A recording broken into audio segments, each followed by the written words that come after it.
ગુજરાતમાં વિધવા સહાય યોજના હવે ગંગા સ્વરૂપા આર્થિક સહાય યોજના તરીકે ઓળખાય છે।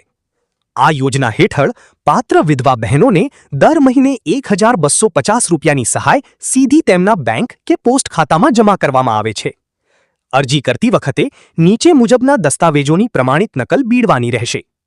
આધાર કાર્ડ, ચૂંટણી કાર્ડ, રેશન કાર્ડની નકલ, પતિના મરણનો દાખલો, નગરપાલિકા કે તલાટી કમ મંત્રી દ્વારા અપાયેલ અસલ મરણનો દાખલો, ઉંમરનો પુરાવા માટે અરજદારનું અને તેમના બાળકોનું શાળા છોડ્યાનું પ્રમાણપત્ર, એલસી, જન્મનો દાખલો અથવા સિવિલ હોસ્પિટલના અધિકારીનો ઉંમર અંગેનો દાખલો, આવકનું પ્રમાણપત્ર, ગ્રામીણ વિસ્તાર માટે વાર્ષિક આવક મર્યાદા 1,20,000 અને શહેરી વિસ્તાર માટે 1,50,000 સુધી હોવી જોઈએ, તલાટી અથવા સક્ષમ અધિકારી દ્વારા અપાયેલ પુનઃલગ્ન ન કર્યા હોવાનું પ્રમાણપત્ર, બેંક પાસબુકની નકલ, પાસપોર્ટ સાઇઝ ફોટો।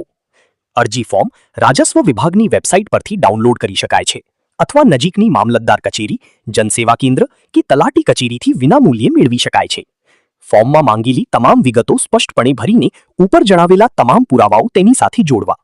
પોતાની ગ્રામ પંચાયતમાં વિલેજ કોમ્પ્યુટર આંત્રપ્રિન્યોર VCE પાસે ફોર્મ ભરાવી શકાય છે અને પછી તાલુકા મામલતદાર કચેરી અથવા જનસેવા કેન્દ્રમાં ફોર્મ જમા કરાવવાનું રહેશે।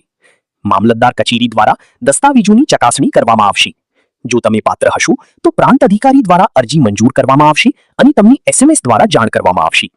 મંજૂરી મળ્યા બાદ દર મહિને સહાયની રકમ તમારા ખાતામાં જમા થવા લાગશે। વધારે વિગતો માટે તમે A1 ડિજિટલ વર્લ્ડ વડકોઈની મુલાકાત